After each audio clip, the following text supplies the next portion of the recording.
We have a problem, a big problem. So let me ask you this. Do you own a video game? Any video game? If the answer was yes, you're wrong. But I'll let you know how you can fix that in just a moment. Ownership used to be a cut and dry thing. You gave the cashier the money and you took your game home.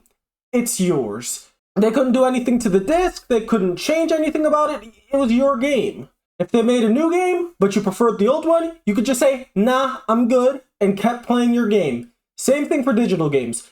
But now companies have gotten a little bit greedier and they gained the ability to have live service and updates and so on. And they use tactics like microtransactions for consumable items and trying to muddy the waters about ownership over trivial things, like adding minimal multiplayer components that are unnecessary to the core of the gameplay, or refusing to give players the ability to host servers for games that they want to drop support for. Because, oh, you probably weren't playing that game anyways, or, oh, just get the new one. It's not that much, it's just $60. Coming on $100 now, which are brain dead statements I'm hearing from consumers. This isn't even the developers. It's consumers who are pushing this crap. Why should I have to buy the new game when I paid for the old one and I want to play the old one? I don't want the new one. So by definition, I am making a purchase for ownership to have the game.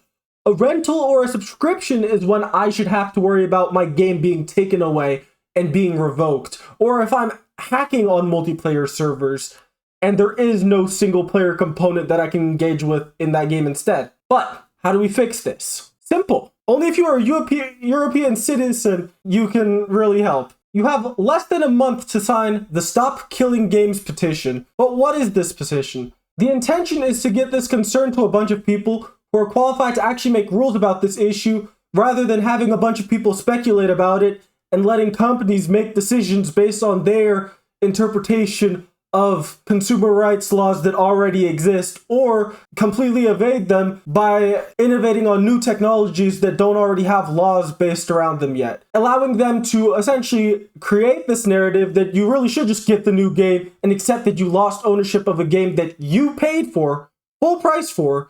You didn't pay to rent it. They didn't say you're renting it. You went into the store. I hate to repeat myself, but you went into the store or digital storefront and said, yes, I would like to purchase this game. You paid full price for it, same price you would pay for any other game that doesn't revoke your assets, and they still go ahead and take your game after an unspecified period of time. And anyone who's defending this stuff are just drinking the Kool-Aid. Companies are testing the waters for literally taking games, and there are still people like Pirate Software telling you to let it happen, to let them just rip it from you because, oh, it's going to make it harder for developers.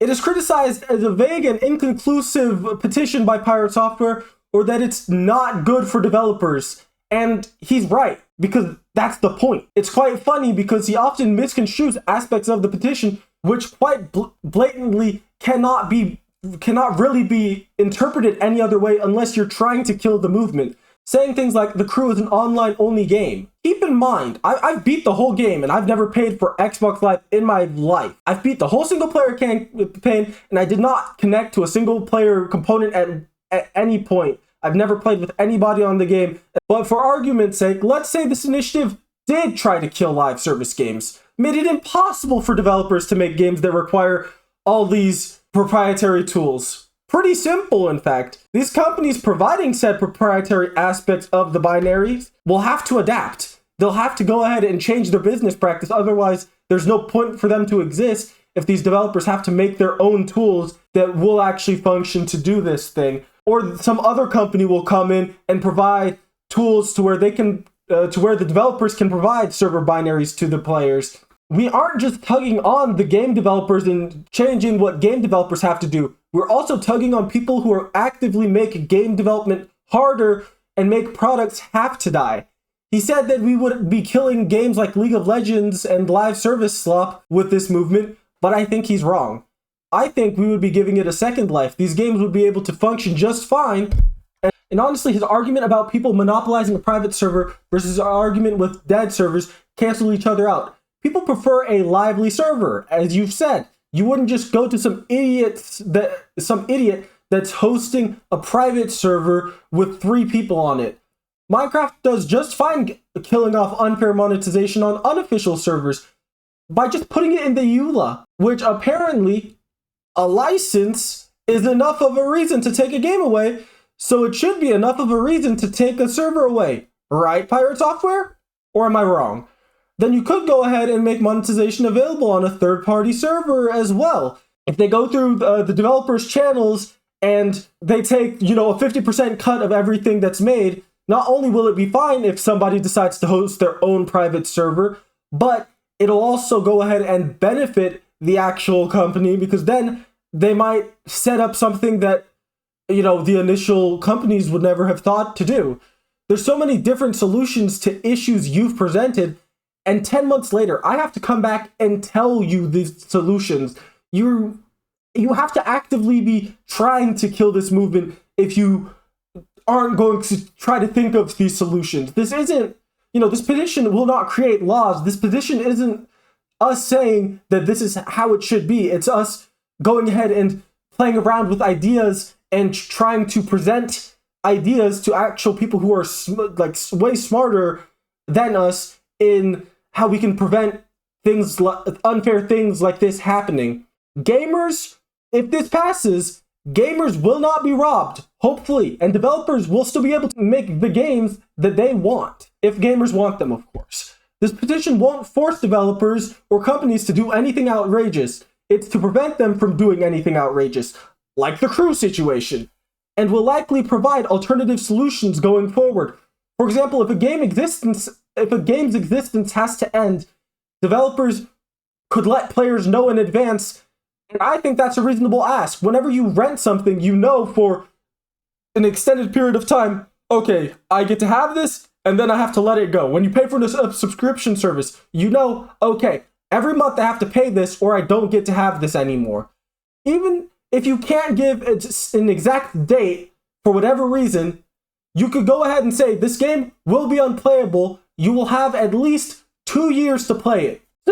Simple. This could be something that's attached next to it on the digital storefront, a little timer counting down when the game is going to be disabled, or at least around about the time when it's going to be disabled. If the game can reasonably exist without servers, just provide it as a patch. Again, I see the issue with trying to present this for older games, but I do not see the issue with going ahead and making this as a requirement that has to go ahead and be shoehorned in towards the very beginning. These consumers have no problems destroying the initial game loop with microtransactions and anti-consumer practices, so why not go ahead and give them a few little guidelines that they have to follow? Hey, if you want to make a multiplayer component, go ahead and make that a disconnectable component where actual gamers can go ahead and play the game, or actual gamers can go ahead and host the servers at end of life. Simple requirement, and this is usually better for game development anyways. You're supposed to segregate this stuff and make it in its own self-contained thing so that these games can persist in most cases. And it's just a lot cleaner for a code base, so I don't understand what aspects you're intermingling that badly to where you can't switch them out.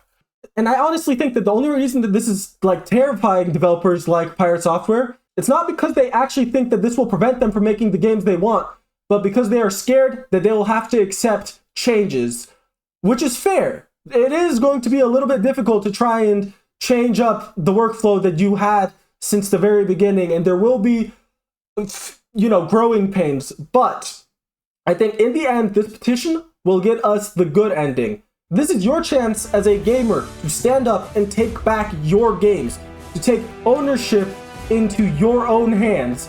The Stop Killing Games initiative is picking up traction again. If you care about games and want to be able to come back in 30 years and play the same games that we're playing now, whenever you want, without being forced to buy Anthem 20, The Final Showdown, The Crew 40, The Final Last Drive, Marvel Avengers 38, Avengers Reunites again, or maybe prevent it from happening to other games that you actually do play, now's your chance, you know? This is only going to get worse if stuff like this isn't being looked at now and lawmakers aren't being egged on to actually look into this aspect of gaming, because gaming isn't, I don't think it's really been a priority when, you know, I mean, we don't even have laws for AI yet. I don't know why I ended a video game thing like talking about AI. Don't forget to like, comment, subscribe. Goodbye.